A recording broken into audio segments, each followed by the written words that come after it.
me.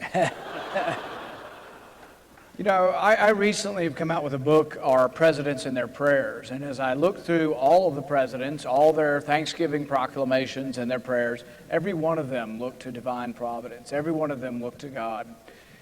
Often the media will say, well, are we a Christian nation? And like it's a gotcha question.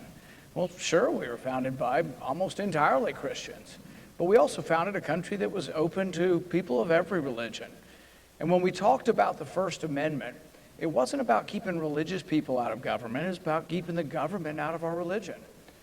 So I think that as we look forward and we say, what kind of government do we want and who do we want? Sure, we want someone who's religious. Sure, we want someone who has values, someone who believes that liberty thrives when you have virtue, when a country is virtuous. Washington said that. Washington said that democracy thrives when you have a virtuous people. But it's a tricky balance.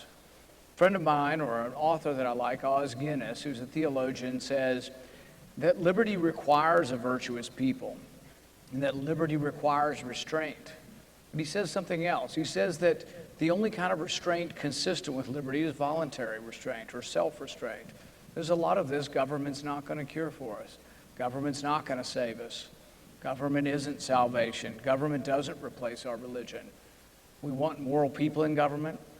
We want government to promote moral causes. We want government to do the right thing. We also need to look to ourselves, to our pastors, and say, look, you want to fix the marriage problem? We're going to have to look to ourselves and teach our kids that it's the right thing to do. And I think when we do that, when we realize that government's not going to solve all our problems, I think what we're going to find is that we're a healthier, bigger, better Christian and multi-religious nation that will thrive again when government is so small that you can barely see it, and we remember that the Constitution restrains the government, not the people. Thank you.